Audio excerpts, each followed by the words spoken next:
Welcome back to Speak for Yourself, presented by Hyundai. Let's head to the NBA, where LeBron James had a 28-point triple-double on his way to winning his fourth title with his third different franchise. Congrats to the king. But the Lakers had plenty of obstacles along the way. They had over 4 months off before heading to the bubble. Then in the playoffs, LA finished with a 16-5 record, and LeBron won his fourth Finals MVP, all at the age of 35. My God, put respect on his name, ladies and gentlemen. Y'all heard it. But Marcellus, a lot of things were impressive when it came to LeBron winning that fourth title. What was the most impressive part of his Finals run? Woo! I'm torn between two things. One, the fact that all duos, all dynamic duos in the NBA don't win, but LeBron's do. Like he figures out a way to work with Kyrie Irving, Dwayne Wade, and now Anthony Davis. He figures out. Everyone's going to say, oh, they're top players. Of course, it's easy. No, it's not so easy, because I can name other duos that don't do it. But the one I'm going to land on is really how he builds a winning culture no matter where he goes, to the point where he walks around with that winning culture tool belt and just starts to go to work no matter where he lands, including in Cleveland, when he's forced to play for Cleveland, his hometown team, because he's drafted there. And he drags them to the finals. No chance of winning, but drags them to the finals with that tool belt. Then, obviously, we see the Miami situation. That was just a guy's like, look, I'm not going to go down in history as not a winner. I know how great I am, and we saw the results. But then he goes back to Cleveland because he knows he owes his hometown something. And once again, finally hits pay dirt and becomes a champion. But what he did with the Lakers, people forget. The Lakers had the worst win percentage the 6 years prior to LeBron arriving in the NBA, tied with the New York Knicks in terms of futility. And what happened? LeBron gets here, suffers his first major injury, and they don't make the playoffs. So that momentum of that losing culture that came out of nowhere, the Los Angeles Lakers, second all-time in championships to the Boston Celtics, stuck at 16 in Lakerland, that's how they feel, and they're not making the playoffs. Not only not making the playoffs, they're the worst team outside the Knicks. And then LeBron comes, and then he falters. But then LeBron does what he does best. He finds his Robin and says, let's go to work. Building that winning culture again, and not only making the playoffs, you win the championship. 6 years of futility, a 7th year where you can't even go out there and finish the season. You're getting old, you not make the playoffs, and then the next year, boom, here we go again. Rub the genie bottle, championship. That, to me, is the most impressive. I don't even know where to start. But let me piggyback on something you said, and let's dive a little deeper into it. Okay. So many people talk about LeBron's on-the-court attributes, LeBron's on-the-court's ability. 6'8", 270 pounds, freakazoid. Bump all that. Let's talk about the humility. That, to me, is my first lap of most impressive. Dynamic duos. Russell Westbrook, James Harden. Dynamic duo. Did they make it to the finals? No. Nah, they didn't. No. PG and Kawhi. That is a dynamic I didn't want to duo. bring up names. They didn't go very far, though, did they? No. You got Russ and PG when they was with the Thunder. Dynamic duo. You got CP3 and Harden. You have dynamic duos. But LeBron is not only talented, he's talented and humble. You got guys where LeBron let AD make that shot against the Nuggets. Okay. Let AD make the shot. We were building beef. LeBron should have took it. He should. But no, he's not worried about that. That, to me, was his first most impressive thing. But then the mental resilience. You said you got to win 2 games. Marcellus has said it a ton, and it's so true. You got to win a game on the court. You got to win a game between the ears. You are sequestered in a bubble for 3 months and change. Players got distracted now. Houston Rockets. They let something without a heartbeat beat them. Daniel House Jr. gets distracted. Suspended, quarantine. Clippers, Lou Will. Maybe it was just getting wings, maybe it wasn't. But he wasn't smart enough to calculate the optics of the thing. Another delay. Giannis, Milwaukee Bucks, dominant team, best record 2 years collectively. Dominant team, but they don't even make it to the Eastern Conference Finals. But then you have LeBron James, his ability, Marcellus, to galvanize those around him. Alex Caruso, yes, he missed his sister's wedding. You can watch that on DVD. But everybody about to watch you as a champion for the rest of time. So LeBron's ability, Marcellus, to galvanize. My first lap, here's how I'm going to end it. Remember, there was a point where LeBron and the Clippers didn't want to keep playing. In the midst of the social injustice, LeBron and the Clippers, LeBron and the Lakers and the Clippers were like, man, you know what, we out. But the NBA was like, nah, y'all keep doing this thing. And they got back on track and won the whole thing. What LeBron does physically is impressive. Yeah. But LeBron's mental fortitude is actually, to me, the most impressive. You know what's funny that gets slept on in sports? Opportunity. We just had that discussion pretty much in the last block talking about Dak Prescott. We always talk about Super Bowl winners or NBA champions, and we forget about the ones who are the opportunistic ones, the ones who just go out there and always make themselves available for contention, make themselves available for that opportunity to win a championship. I go to my favorite sport. I go to one of my favorite players, Peyton Manning, who went to the Super Bowl 4 different times with 4 different coaches, one twice with 2 of those coaches. And people sneeze at that. People are like, well, you lose to Tom Brady, who was amazing and won 6 times with one coach. And it's parallel to what Jordan and LeBron go through in terms of, Jordan went with one coach, went 6 times, never a game 7, and won all 6. Perfect.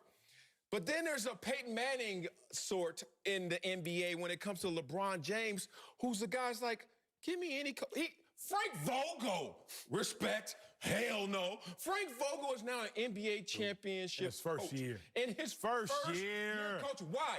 Because he got on the back of LeBron James. So when I watch a Michael Jordan, as amazing as you are, retire, leave the sport, in part because if Phil ain't here, I ain't here. That's a marriage of loyalty that I want to look at differently when I see a guy like LeBron. Like, give me any damn coach. I'll still play through it, and I'll make sure we're contenders. Yeah, I love that. Let's bring in Slick Rick to hear his opinion. Slick, talk to me. What was the most impressive part of LeBron James' finals run? You guys have touched upon it, but I'm going to underscore it. It's the fact that the man is almost 36 years old, just a couple months away from being 36 years old. And the league is at a point where it is the youngest that it has ever been. And you know what we say? It's a young man's game. And yet, as I watched LeBron James play, I never saw that. And keep in mind, we're talking about not just a normal season, but where we had a 4-month shutdown and he had to restart those engines. And I know for you, Acho, that 36 is some foreign land where primary colored suits do not grow, and it's just a place to fear. But Marcellus, yes, sir. You know, as you get closer to 40, the body changes, and the ability to get it into its into its necessary state to compete is a huge challenge. Yes. And he answered that, and he not only answered it, but as we watched him play, it never came up. Like, you didn't see him playing like a 35-year-old, almost 36. You didn't see him ultimately making that concession. In fact, he played more minutes than anybody else on the Lakers and was second in the finals only to Jimmy Butler. That, to me, was the most impressive element. The fact that he played, he said he's way better than the 27-year-old version of him. I agree. Experience and the development of his skills. But when it came to his physicality, I didn't see anything different. Gentlemen, in a day and age where words and someone's words are so incredibly meaningless and so futile, LeBron James, his words, actually, you can count as his yes and his no is his no. LeBron, he named the school the I Promise School. But what I've realized now is actually incredibly impressive is when LeBron James says, I promise something, it comes to fruition. July 2010, LeBron promises multiple titles to Miami. Well, second season there, he delivers his first one and again gets multiple there. July 2014, he promises a title for Northeast Ohio. And by the 2016 season, second season there, he wins it. January 27, 2020, a day after Kobe's tragic death, LeBron James says, I promise to continue your legacy, Kobe Bean Bryant, a legacy which was founded upon winning championships for the Lakers. And LeBron just yesterday did just that. So to me, what is also equally as impressive is LeBron James, when he makes a promise, he delivers on it each and every single time. Oh, you want to say words are meaningless more so than ever in history, except Wileyism. So let me give you a Wileyism of who LeBron is. This, to me, is my greatest summation of LeBron James and how he comes out there to perform. Be greater than your greatest excuse. That is LeBron James. Why do I bring that up? You have to remember context matters. LeBron James was forced to play in sorry Cleveland. And he was from Cleveland, so he couldn't really make much noise about it, but the Cleveland Cavaliers were lowly.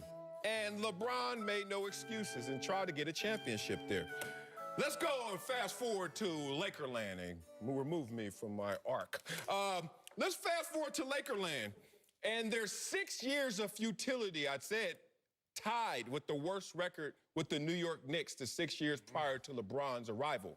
And then LeBron arrives here, and the front office is dysfunctional. And Magic Johnson helped recruit him, and Magic Johnson didn't stay for the ride. Damn, Magic, why did you stay just 1 more year? This would have been an easy championship. Anyway, Magic Johnson departs LeBron.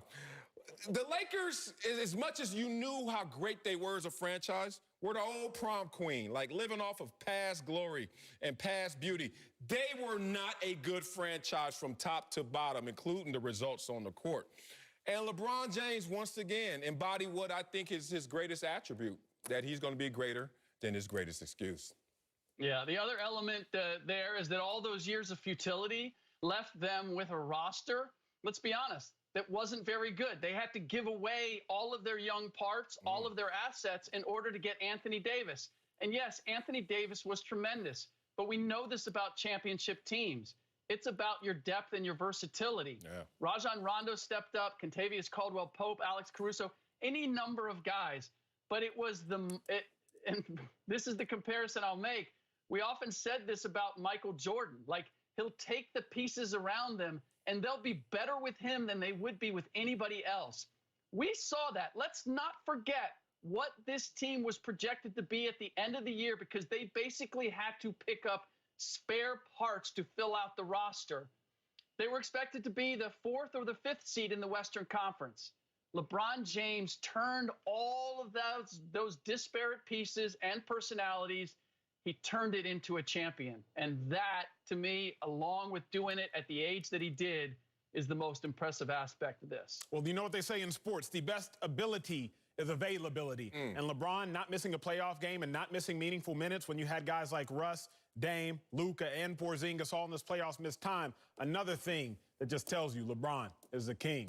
Well, coming up, the Cowboys lost Dak Prescott for the year. I'll tell you why they're actually going to be a better team with Andy Dalton at the helm. That's next. Speak for yourself. Presented by Hyundai.